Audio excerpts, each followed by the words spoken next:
За сайн байцгаана уу. Бичлэгт маань буцаад тавтай байрал.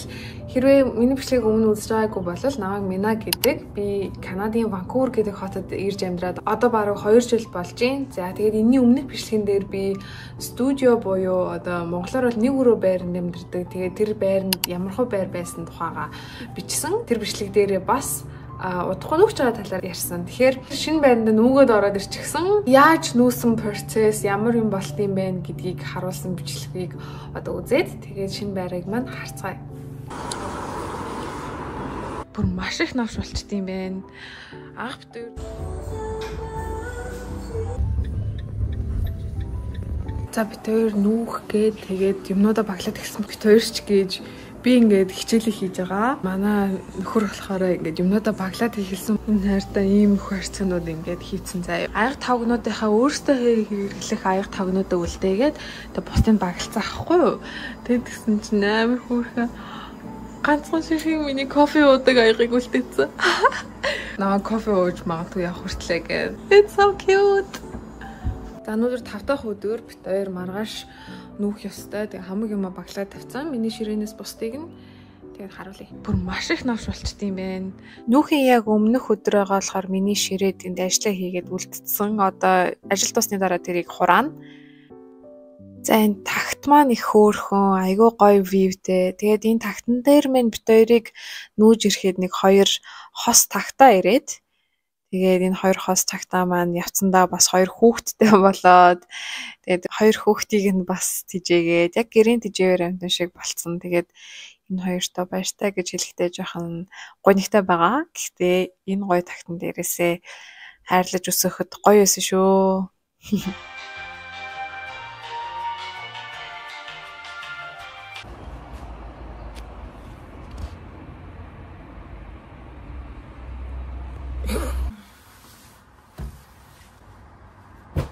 За нүүх өдөр хүртлээр матрасаа ингээд газар байлгасан. Тэгээд одоо матрасаа хурааж байна.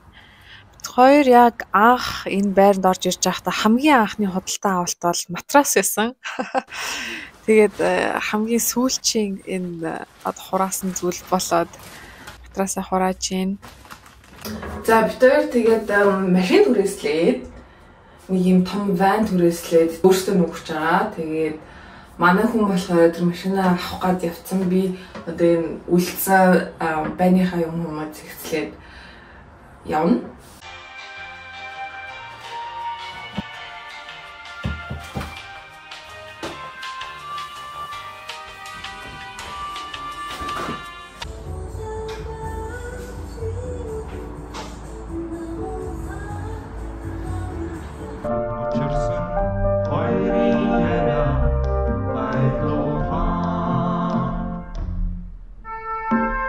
За анх байранд орж ирэхдээ маш цэвэрхэн ингээд юучгүй байранд орж ирж байсан болохоор гарахтаа бас яг ингээд юучгүй болгоод цэвэрхэн болгоод гарах хэрэгтэй гэдэг юм билээ.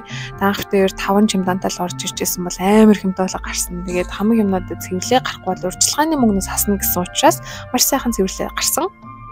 За энэ түрээсний маань машин нөгөө бид хоёрын авж машин түрээсэлтэй газраасаа бас авсан янз бүрийн машин тэрэнд байдсан билээ. Тэгээд ийм том ваныг аваад явж байгаа. Цаг нь $4 километр нь бас нэмэгдэнэ. Тэгээд энэ машинаар бит хоёр удаа зөөсөн юмнуудаа. Яг хөө чихэд нэг удаа явж болох байсан ч гэсэндээ тэгээгүү 2 удаа явсан. Яа, ийм машин барих ямар нэрэ? Бүх хүмүүсийг дээрээс нь харалаа.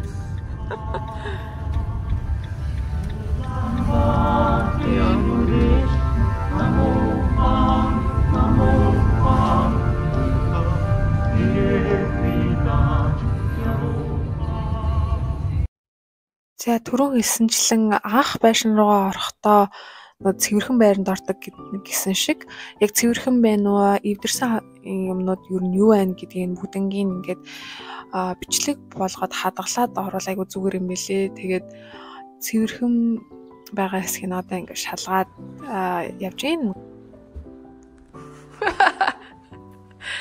Амар юусэн чи. За ингээд том өрөөн. Мина бит хоёрын чийлэр суух хэсэг. Бит хоёрын хэсэг. Энэ хөрхөн плантууд тавина. Тэгээ байрлалгаа орохдоо цэвэрхэн биш юмнууд байвал эсвэл эвдэрсэн юмнууд байвал шууд байрныхаа эзэн дээр тэр даруйдаа хилээд янзлуулж болдог. Тэрний дагуу одоо манай байрны эзэн маань энийг хаалгыг маань янзлаа зогсож байна. Өө харин хилээж өгөхгүй би бүр гайхаад байгаа байхгүй юу? За юмнуудыг ингээд нэг нэгээр зөөгöd орно гэдэг чинь оруулна гэдэг чинь угаасаа амар хэцүү юм байна шүү дээ. Тэгээ би бол нөгөө оюутан байхдаа чемодана барайл нүүдэг байснаас биш бол яг гэр айл болоод ингээ хамаг юмнуудаа нүүж оруулах чинь бас амар хэцүү мөлий. Тэгээ бид дээр хэд угаасаа яадарсан байсан ганц 2 пицца захиалж идээд тэгээд манай 2 найз маань явсан. Тэгээд 2 найздаа тусалсан зөндөө их баярлаа гэж хэлмээр байна. Боз улаан хоёртаа зөндөө их баярлаа. Тэгээд бит хоёр хамаг юм гаргаад угсраад ингээд байрлуулахад байж гин. Одоо гэрийнхаа төөрийг үзье. За хамаг юм нүүж оруулж ирээд жоохон тогтчихсон. За түрүүн харсанчлан энэ нойлын өрөөндөө хамаг юмнуудаа ингээд тавьчихсан байна. За эсрэг талд маань галтгоо маань байна. За бит хоёрын өмнө нь байгаагүй тавилга гэвэл тэр хоолны ширээ сандал байна. Хоолны ширээ сандлаа авсан. За ийшээ гарч ирээд том өрөө маань байна. Бид хоёр энэ хавьд бид амар тавих хэрэгтэй байгаа. Өмнө нь нөгөө нэг өрөөт байранд байсан болохоор шаардлагагүй байсан тэгсэн чинь хэрэгтэй болсон. За тэнд миний ширээ байдаг болсон. Юун дээр балкон дээр одоохондоо өөрт байсан энэ 2 баард стүүлээ тавьчихсан байна. Тэнд нэг хідэн цэцэгнүүдээ тавьчихсан байна. За ингээд жижиг өрөө үзүүлье. За жижиг өрөө маань инээ манай хүний суудлын энд байдаг болсон. Бид хоёр тусдаа нэг өрөөнд суудаг болсон. За миний хамгийн дуртай байгаа хэсэг бол энэ closet. Энэ хувцсны шүүгээ. Энэ хувцсны шүүгээнд айгүй их юм багтаж болохоор байгаа. Тэгээд багтаацсан айгүй их юм багтаацсан. Тэгээд иймэрхүү байр болсон байна. За энэ бол бүр маш тийм амар гоё байшин бол үнэхээр биш байгаа л та. Гэхдээ студиод амьдарч байгаад нэг унтлагын өрөөтэй юм байшин руу орж ирэхэд надад бол айгүй том алхам болж байна. Бас нэг гоё том агц шүү дээ тий. За өмнөх байр маань болохоор ерөнхийдөө бүр тэр чих дээрээ одоо байраараа нөгөө түрээсийн байр байсан. Тэгээ энэ байр маань болохоор хувь хүн худалдаж аваа. Тэгээ хувь хүн бит хоёр түрээсэлж байгаа байр. Тэгээд тэр ч утгаараа нөгөө нэг хувь хүнтэйгээ ярилцаад янз бүрийн тохироо антер хийж болсон. Манай хүний найз энд өмнө амьдардаг байж байгаад тэгээд Америк руу буцхааруулаад бит хоёрыг ингээд хилээд өгөө.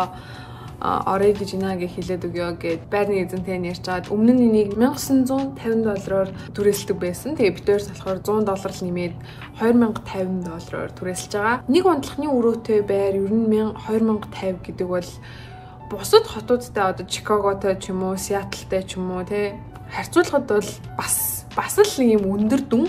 Гэхдээ Ванкувертэй бол нэг унтлахны өрөөнд яг 2024 онд одоо ингээд орох гэхээр ер нь бол амар бага туристтэй орно. Тэгэхээр бид хоёр маш азтай байгаад энэ байрыг олж байгаа. Бүр тийм амар гоё ингээл гэлцалт байр биш ч гэсэндээ бид хоёрын сэтгэлд айгу буугаад тэгээд ийш орж байгаа одоо маш их баяртай байгаа.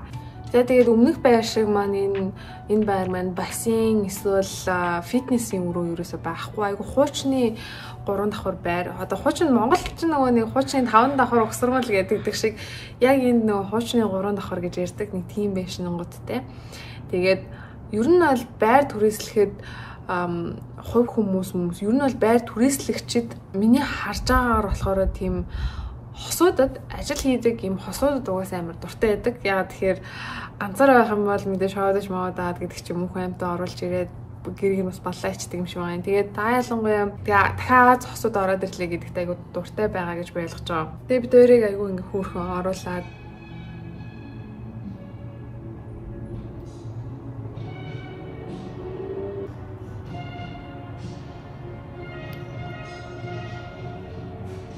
сонсож байгаа лу. Гад амар гоё спикер хүн дугуунаад ч юм уу спикер дээр амар гоё дуу тацааж. Тэгээд байр маань нэг иймэрхүү битээр шинэ байранда нүүж орж ирсэндээ айгу баяртай байна. Дараагийн бичлэгээр би Канадад амьдраад одоо 2 жил болчлоо. Канадад байхын 5 гоё зүйл, 5 муухай зүйл гэд ярих гэж бодож байгаа. Дөнгөж анх Канадад ирчээд 2 сар болж байхдаа Канадад ирсэн анхны 5 сэтгэл гээд юм хийжсэн. Тэрнтэйгээ харьцуулаад Канадад амьдрахын 5 гоё зүйл, 5 муухай зүйл нь юу байна гэд ярих гэж бодож байгаа. Тэгээд ерөнхийдөө бол Канадад амьдрах талаар өдөр тутмын бичлэгүүд 7 хоног болгон хүрэж явах учраас та бүхэн маань миний channel-ыг subscribe хийгээд хэрвээ таалагдсан бол лайк дараад тэгээд янз бүрийн яриулмаар байгаа сэдв байх юм бол тэрийг сэтгэлээр бичээд үлдээгээрэй. Би аль болох бүгднийг хамраад бүх асуултанд нь хариулаад ч юм уу аль болох бүгднийг хамраад бичлэг хийхийг хичээх болно. За тэгээд дараагийн бичлэгээр уулзлаа. Түр баяртай.